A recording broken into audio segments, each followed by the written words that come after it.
Doctor Umaña, me da mucho gusto tenerlo. Bienvenido. Vanessa, para mí es un placer dialogar con ustedes.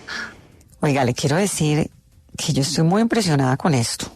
Me parece inverosímil. Todo lo que estoy viendo en la Casa Blanca me tiene muy impresionada. Lo de las universidades, que es un capítulo aparte, que ahora lo vuelvo y lo cuento como todos los días. ¿Cómo está viendo usted esta situación, esta guerra comercial que impone Estados Unidos? Bueno, la situación es obvia, ¿no? Volvemos a 1945, usted estaba citando hace un momento 1930. En 1945, después de la Segunda Guerra Mundial, lo que hicimos fue crear una serie de instituciones que ordenaban el comercio y la economía internacional. Una de esas instituciones fue la Organización Internacional del Comercio, precursor de la Organización Mundial del Comercio. Después vino el GATT en 1947, el Acuerdo General sobre Aranceles y Tarifas, que de eso estamos hablando. Y en 1994 fue el fin de la Ronda Uruguay, que creó la Organización Mundial del Comercio. El primer punto, en términos muy sencillos, es que ese acuerdo de la OMC es el Acuerdo General de Aranceles y Tarifas, y la solución de controversia, la seguridad jurídica, se daba en otra institución que crearon, que fue el órgano de solución de diferencias. Eso daba cierta seguridad jurídica al contexto internacional, y cuando alguien tomaba medidas como las que está tomando el señor Trump en este momento, pues iban al órgano de solución de diferencias, se hacían las diferentes análisis jurídicos y se condenaba o no a quien tomaba esas medidas, y podían tomarse medidas equivalentes por parte de los otros países. Había un orden jurídico internacional. Lo primero que los Estados Unidos, no desde el señor Trump, ya antes, es que acabaron con la seguridad jurídica del órgano de solución de diferencias. Y recuerdan ustedes que en Colombia se discutió mucho porque nos afectó una decisión que era la 232 sobre siderurgia y aluminio, que subieron los aranceles, los demandaron en la OMC, los condenaron en la OMC y no cumplieron eso porque ellos han parado totalmente el cumplimiento del órgano de solución de diferencias. Con esto que se toma ahorita, que ya no es para un sector, sino para todos los sectores, pues se acabó el órgano de solución de diferencias. No solo en eso, sino en muchas cosas. La OMC está moribunda, pero no se preocupe usted, Vanessa, porque ninguna institución internacional que tenga edificio se muere jamás. Doctor Umaña, ese es pero un primer punto. Escuchándolo me sorprende, ya digo para que continúe ampliándonos, pero me sorprende que porque daba la impresión de que después de la Segunda Guerra Mundial, pues había unos acuerdos globales para que ningún país pudiera tomar decisiones absurdas que pudieran afectar al resto de los países del mundo. ¿Qué pasó con eso? La verdad que es que no fue después de la Segunda Guerra Mundial, porque la institución que se consolidó más difícil fue la Organización Mundial del Comercio. Realmente entre 1945 y 1994, casi que cualquier país, si habían avanzado muy poco, podía hacer lo que quisiera con los aranceles y con las medidas de orden no arancelario, que es un punto muy importante que hay que ponerle caso, porque no solo son medidas arancelarias, sino medidas pararancelarias las que están tomando casi todos los países. Entonces, solamente realmente desde 1994 pues había una clara ordenación del tema multilateral en materia de aranceles, que se rompe totalmente en la actualidad. Eso desde el punto de vista multilateral. Cuando usted me dé permiso, porque usted me ha dado permiso siempre, yo le menciono el segundo punto que considero importante. Adelante, doctor Umaña, imagínese yo dándole permiso a usted, ¿cómo se le ocurre ni que fuera la profesora Rita? No, pero entonces, bueno, primer punto que le hago ahí la pausa para que me explicara esto. Veníamos hablando de la formación de la Organización Mundial del Comercio, de todas estas instituciones. Segundo. El segundo punto es que en la OMC se hizo una serie de waiver, eso es unos permisos, el waiver. Ese permiso existe en los diferentes acuerdos de la OMC, pero hablemos solo del GATT, el artículo 24, que dice que puede haber acuerdos plurilaterales o bilaterales de integración entre los países. ¿Qué pasó allí? Allí se crearon los acuerdos bilaterales y voy a hablar de los bilaterales fundamentalmente, que son los más conocidos tratados de libre comercio. Estos son acuerdos de comercio, pero también tienen un segundo componente que son los tratados de protección de inversiones.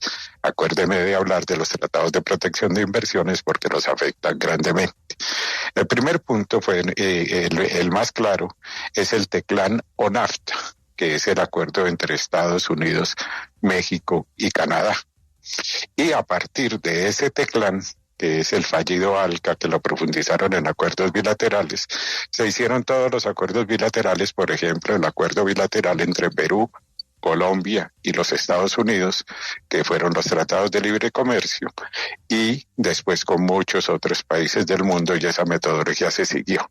Fíjese, se rompió la seguridad jurídica en la OMC, pero ahora se rompe la seguridad jurídica en los tratados de libre comercio por las medidas unilaterales tomadas por el gobierno norteamericano en este momento. Como ve usted, se le pusieron aranceles a México, a Canadá, a Perú, a Colombia, que son, entre otros, más todo Centroamérica, lo que llaman el Dr. CAFTA, que es el mercado común centroamericano, y Panamá y Chile. A todos estos países se le pusieron aranceles que pueden tomar medidas siguiendo las reglas de los tratados de libre comercio, pero en general, el poner estas medidas lo que da al traste es con la seguridad jurídica, no ya la que se tenía a nivel multilateral, sino la que se tenía por haber firmado tratados de libre comercio. La pregunta es si esos tratados estarán vigentes en el futuro. Hay una cláusula que vale la pena tenerla en cuenta para el análisis, no para tomar medidas, porque aquí hay que ser muy prudente, y es que los compromisos de los tratados de libre comercio firmados con los Estados Unidos o con otros países solo se tienen que cumplir durante 6 meses si se denuncian esos tratados. Ese es un punto de análisis que hay que tenerlo muy en cuenta. En el Tratado de Libre Comercio entre Colombia y los Estados Unidos existe esa cláusula. Entonces, fíjese usted, se rompió la confianza de los tratados de libre comercio y la seguridad jurídica, que en este momento no tenemos ni institucionalidad multilateral, ni tenemos institucionalidad bilateral. Por lo tanto, lo que hay en este momento es un unilateralismo. ¿Cuál es la consecuencia del unilateralismo en el libre comercio? Pues sencillamente que va a haber restricciones arancelarias o pararancelarias por países, cada quien hará lo que considere conveniente, y eso lo que significa desde el punto de vista de la teoría económica es que seguramente se contraerá el comercio mundial. El efecto para Colombia, y ya cuando creo que se lo han dicho, es mínimo en este momento y ya le explicaré por qué, pero lo que sí es un efecto para los Estados Unidos muy importante es que primero sus precios van a aumentarse, tendrán una característica de inflación, pero en general lo que va a haber es una contracción en el comercio mundial que parece evidente en el inmediato futuro. Doctor Umaña, habíamos visto a Estados Unidos amenazando desde que llegó Donald Trump con la imposición de medidas arancelarias. Un día decía que sí, al otro día decía no, ya hubo conversaciones, vamos a aplazar esas medidas. ¿Lo que pasó ayer era previsible después de lo que había pasado en los 2 primeros meses, o parece que el presidente Trump fue un poco más allá y sorprendió a todo el mundo? No, yo no sé si usted por casualidad, yo creo que me lee mi mujer y mi hijo. Yo escribo una columna en El Tiempo cada 15 días. Esto lo estoy mencionando desde que me retiré del ministerio y inicié mis columnas en El Tiempo, y esto está anunciando, no porque yo tuviera premoniciones, sino porque claramente desde la campaña presidencial del presidente Trump lo anunció. Lo único que la gente no ha entendido, ¿usted qué edad tiene, perdone? Yo tengo 52 años. Bueno, usted y Vanessa es muy joven, pero todos fuimos al Parque Nacional a los carros chocones, ¿no? Recuerdan ustedes que se estrellaba uno, se devolvía y lo llevaban de niño allá. El presidente Trump lo único que desconcierta es que no sabemos cómo da hacia adelante, cómo da reversa, cómo se estrella, cómo se devuelve, y eso se llamaban los carros locos, un símil claro es lo que está pasando con la política arancelaria y las medidas del presidente Trump, pero eran previsibles.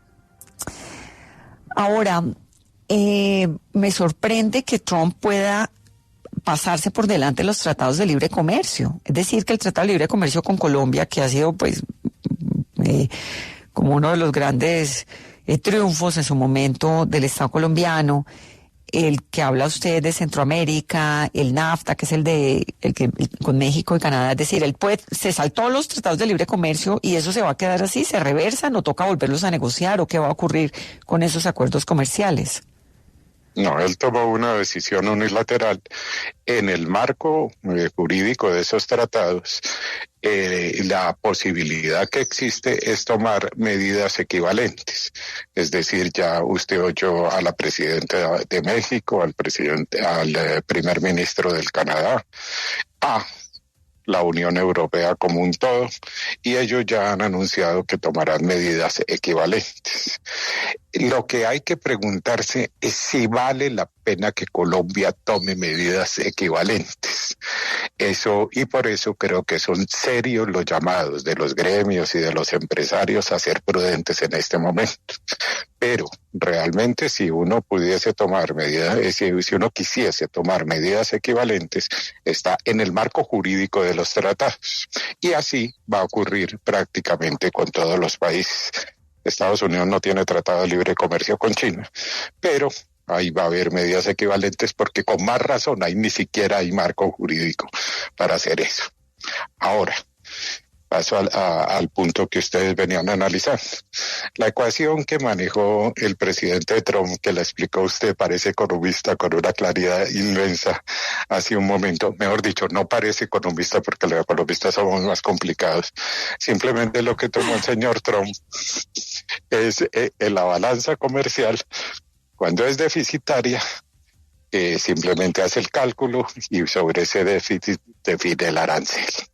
Sí. Si son equilibrados, es decir, que las importaciones y exportaciones son igual a cero en su resultado, es decir, que no exporto más ni importo más entre los dos países, y cuando la balanza comercial es superavitaria, a esos países que es el caso de Estados Unidos con Colombia, que vende más que lo que nosotros le vendemos, le puso el arancel mínimo del 10%. En este momento se rompen las reglas de juego, pero la prudencia es que en la medida que los aranceles que se ponen a Colombia son los mínimos, pues uno tiene que contemplar muy seriamente la posibilidad de tomar decisiones como la que toman Canadá o México, porque realmente en esas condiciones dicen que Consuelo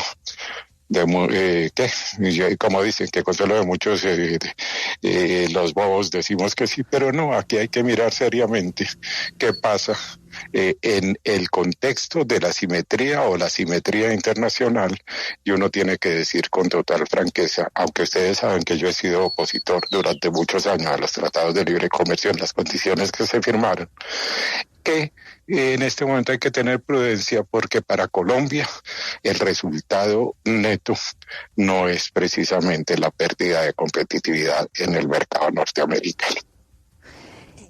Eso quería preguntarle, doctor Umaña. Evidentemente, yo estoy impresionado viendo a los europeos cómo están pues en esta situación tan nerviosa. China ni se diga, por Dios, o sea, China, pues imagínese lo que se le puede venir a China. Y todos esos países de allá, los asiáticos, que son grandes productores de insumos que entran a la economía estadounidense.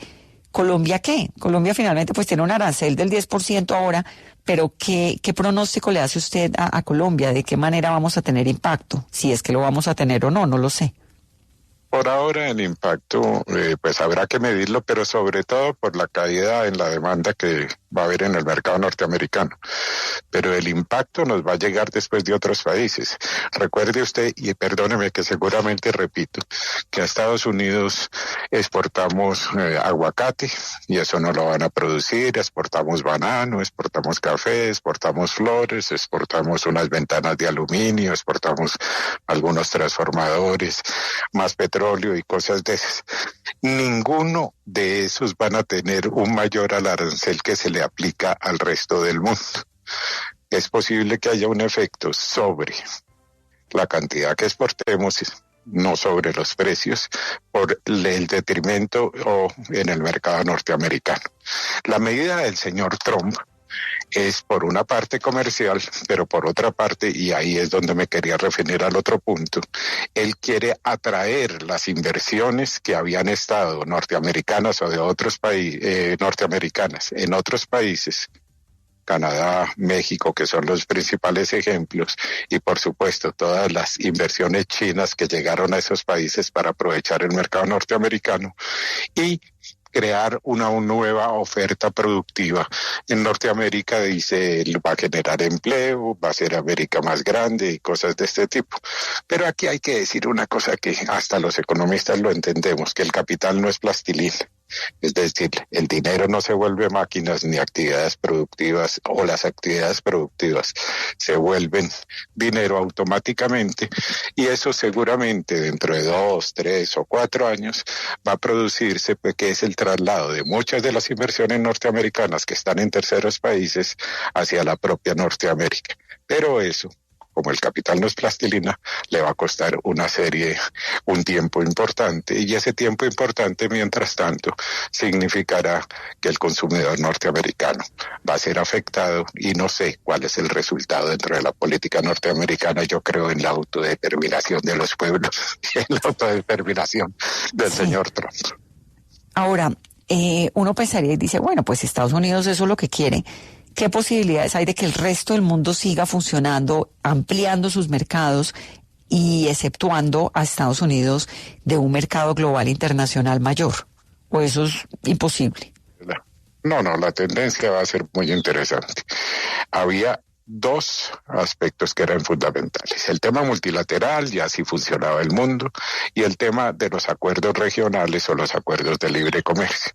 ¿Qué va a pasar? O por lo menos creo yo, excúseme que diga que va a pasar afirmativa, creo yo que puede pasar. Por una parte, pues hay que analizar lo que va a ocurrir con China, con Rusia, con Irán, por ejemplo. Esos tres países, va a haber una tendencia hacia la integración económica y comercial. Yo creo que sí. Ahí se incluye lo que llaman los BRICS. ¿Se va a fortalecer la Unión Europea como acuerdo regional? Yo creo que sí, por lo que están haciendo en este momento, e inclusive, aunque trataron bien a la Gran Bretaña ha entendido perfectamente el error que cometieron en el BRICS al haberse retirado al haberse retirado de la Unión Europea. Después va a haber una serie de acuerdos, inclusive a la Unión Europea pueden unirse de Japón y Turquía, y será un acuerdo regional y un bloque regional. La pregunta es, ¿qué pasa con Latinoamérica? En Latinoamérica decían que México estaba tan lejos de Dios y tan cerca de los Estados Unidos hasta que se firmó el TECLAN, o el NAFTA, que conocen ustedes en inglés, TECLAN es en español, y ahora otra vez México está tan lejos de Dios y tan cerca de los Estados Unidos. ¿Qué va a pasar con el liderazgo de Brasil y Sudamérica y el norte de nuestro continente, exceptuando los Estados Unidos, va a pensar en la integración regional? Básicamente, con México vamos a tener un problema. Los centroamericanos dependen básicamente de México y los Estados Unidos, incluido Panamá. ¿Qué va a pasar con el resto de Sudamérica? ¿Y qué va a pasar, por ejemplo, con los países que conformaron o conformaban la comunidad andina? En general, la tristeza es que en ningún momento se está discutiendo en Latinoamérica fortalecer seriamente la integración regional para conformar un bloque que es como se van a mover todos los países. No va a ser multilateralismo, no va a ser bilateralismo.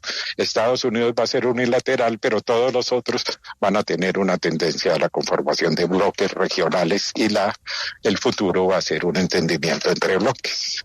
Como lo es la Unión Europea. Doctor Umaña, gracias por la clase de economía. Ay, no, ni más faltaba.